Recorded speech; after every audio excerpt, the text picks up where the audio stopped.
Do you have a vintage necklace that you're afraid to wear because it's so fragile?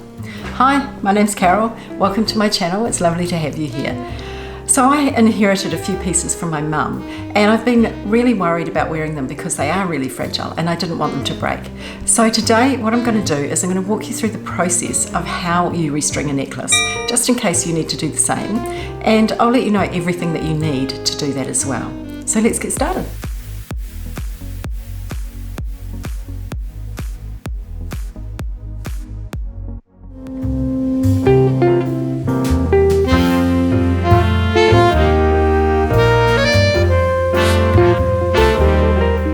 I've placed my mum's vintage necklace on my bead board, and the reason that I've done that is because I want to be really careful when I unthread the beads to keep them in the same order so that I don't mess up the pattern. Now this necklace was probably strung originally with some silk or something like that, but it's been restrung at some point and it's tied on to the clasp. So I'm going to replace the clasp because it doesn't work very well while I'm there. So I've got in my little dish here, I've got a clasp. This is a toggle clasp. And the reason I'm using a toggle clasp is because for me, I find them easier to use. You could use a lobster clasp or a spring ring clasp, which is what was on it before, so it's not a big deal. Now that will add a fraction of length to the necklace, but I'm okay with that. Also in my little dish here, I have some crimp beads. Those are the tiny wee things there, and they're used to hold on the clasp. The only decision now is to decide what I'm going to use to string the beads onto. I've got here some silver grey tiger tail.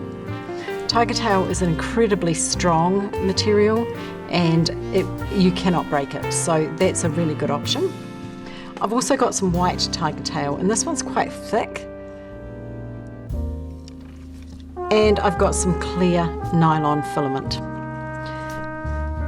Now, the beads are strung on a kind of grey thread, so I'm actually thinking that I might go with the tiger tail, the silver, because you can actually see the thread through the beads already, so that kind of makes sense to do that. So I'll pop those ones out of the way. And I'm actually going to cut quite a long piece of tiger tail to give myself room to work with. Now, I didn't mention the tools. What I've got here is a pair of chain nose pliers, a pair of flush cutters. You could probably use scissors if you didn't have flush cutters, that would be fine. So first I'm going to cut my tiger tail, and I'm going to give myself a really good amount. I'm actually going to just use about 24 inches. So basically the length of the board. And I'm just going to use my flush cutters to cut that and pop it out of the way. So what I have to do now is I have to unstring the beads very, very carefully. So I'm just going to come in a bit closer so you can see what I'm up to. And I'm going to move my board around so that you can see there. So what I'm going to do now is I'm going to take my flush cutters and I'm going to cut very carefully. I'm going to cut off the clasp, making sure that I'm keeping the beads in the same order. So just still having them lying down. And my flush cutters don't want to cut that, so I'm going to grab some scissors. Flush cutters are great for wire and stuff like that, but they're not so good on thread. Okay, so I've cut one end of my clasp off, and now I'm going to go and cut the other end off as well. The reason I'm using my bead board is just purely so that I keep the beads in the right order, because I just don't want to mess up the pattern. Now that I've done that, I'm going to very carefully move the first few beads of the thread, making sure that I keep them in the same order. Now I'm actually only going to do half at a time, so just very carefully, and I'm going to use these bicones because they're big beads that I can get a hold of, just sliding very carefully things down. All right. Now that I've done that, I might actually just, holding this big bead here, just slide things up a little bit so that I've got some room, and very carefully grab that piece of thread and pull it out. So you can see I'm holding that bead so that nothing moves really, really carefully.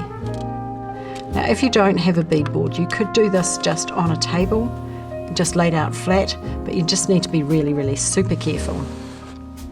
All right, I'm going to do the same thing here, just holding that thread there, holding the big bead and pulling that out ever so carefully. All right. I'm actually going to leave this thread on those beads there while I thread this side. That way I know that these beads are in the correct order. So the first thing I'm going to do, I'm just going to pop that out of the way for a minute, and I'm going to put my clasp on. When I'm designing a necklace, I would normally work from the center out, but I'm not designing here, so I'm just going to pop the clasp on, and that way I know that this end of the beads, all the beads will be secure and they're not going to fall off. I'm just going to put my crimp bead on the mat, and I'm going to take the end of my tiger tail and pop it through the crimp bead. If you stand the crimp bead so that the hole is facing up and poke the tiger tail into it, it will actually turn on its side, and then you'll be able to pick it up really easily. So that's what I have now. Now I'm going to take one end of my clasp and I'm going to put the tiger tail through the hole, and then I'm going to come back down through the crimp bead.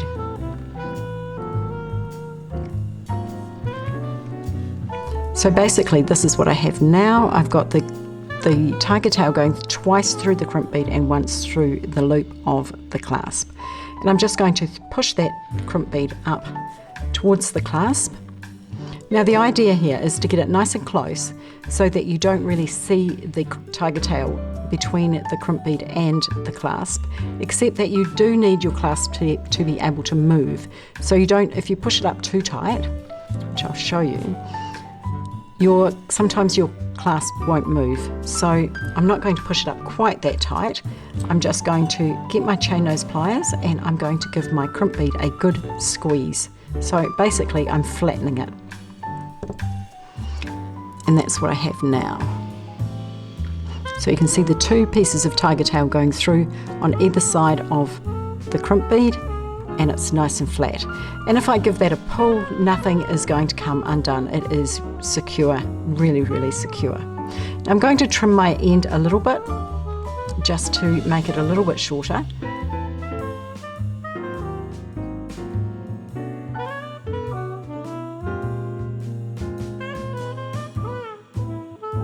And next I'm going to start threading on the beads. Now you'll notice I left a tail. For me, I feel more secure with my necklaces if that tail goes through a few beads. Some people cut right up close to the crimp bead. I don't like to do that. I like to leave a tail just so that it gives me that added level of security. Okay, now I'm taking the other end. I'm going to bring my beads back towards me, and I'm just going to start threading. And I'm just going to use the end of my tiger tail like a needle. So just threading and just pushing them up with my finger. Now these little bicones here, they do not want to go through, so we'll just do those a little bit differently. But you can see here I can actually pick them up. I can't now. I should be able to pick them up just on the end of my tiger tail, just like that.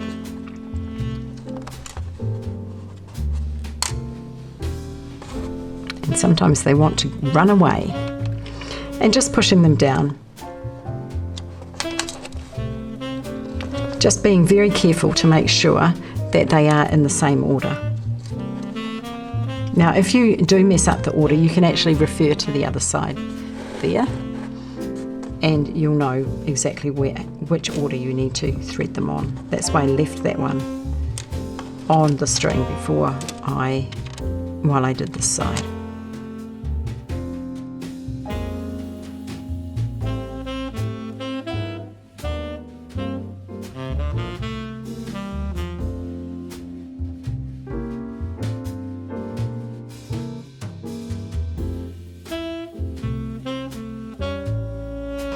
I've gotten down to here and I've noticed the pattern has changed, so I'm just going to be really careful about putting them on in the right order.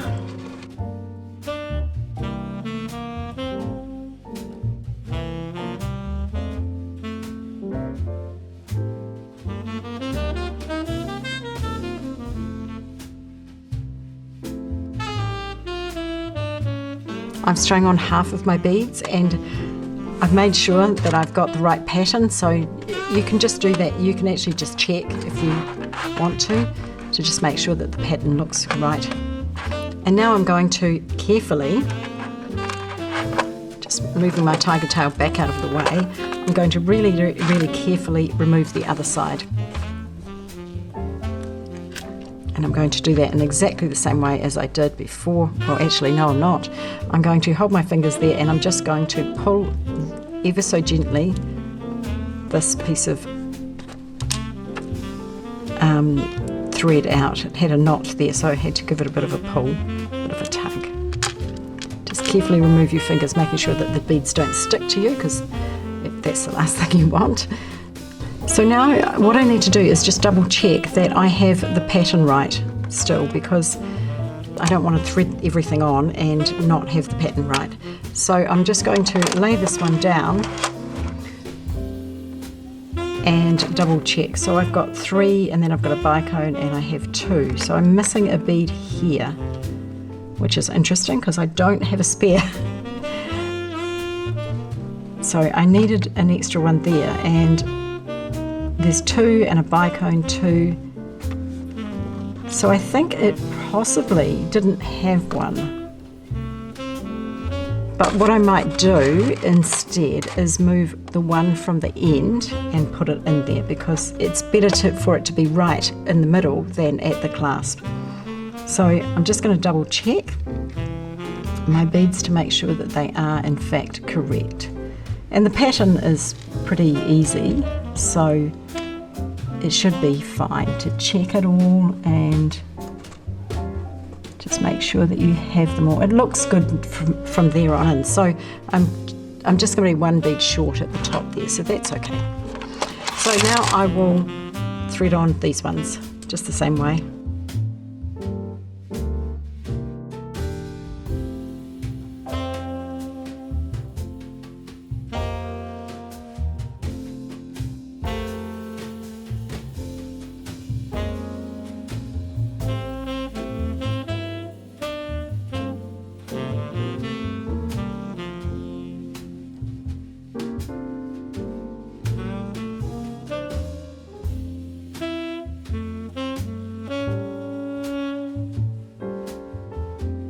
Now that I've got all my beads on, I had a good look around and I couldn't find any extra beads. So obviously it was never there to start with, which is a shame.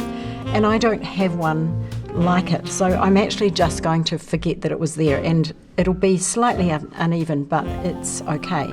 To double check, I'm going to put my finger and my thumb at the top of the beads here and just hold them in the same place as the clasp. And I'm going to pull that focal bead at the bottom. And what this allows me to do is just look and make sure that I've got all of the beads right, which it looks like I have. It's interesting because even though I have the same amount of beads on, this bead here is hanging lower than that one. So maybe they didn't put that bead on because of to make it even. I don't know. Anyway, it looks like we've got all the beads on correctly, so now all that we need to do now is put on the clasp. So just grabbing another one of my crimp beads and popping that on. The other end of my clasp, thread that on as well, and then I'm going to go back down through the crimp bead like that. And I'm going to go through a few of the beads as well.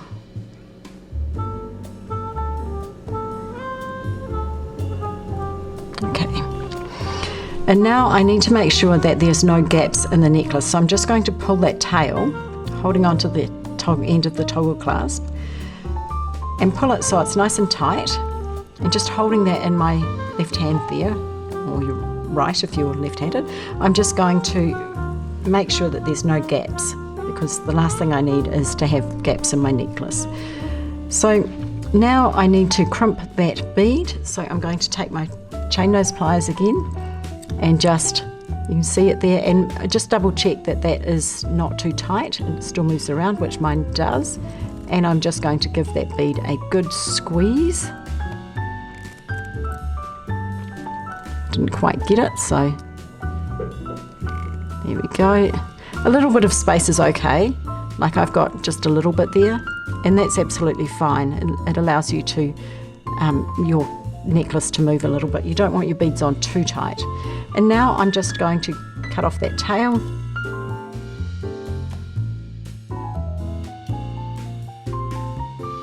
Okay, get rid of my excess tiger tail, and just double check that I've managed to get that end into that bead. I don't want it sticking out, which it is.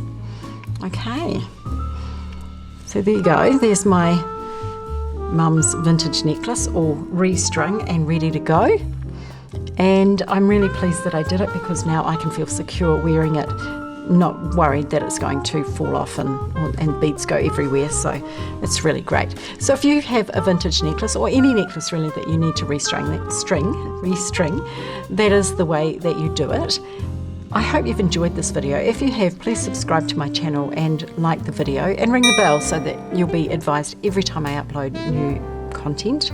And I do that about once a week. Thanks for watching today, and have a great day.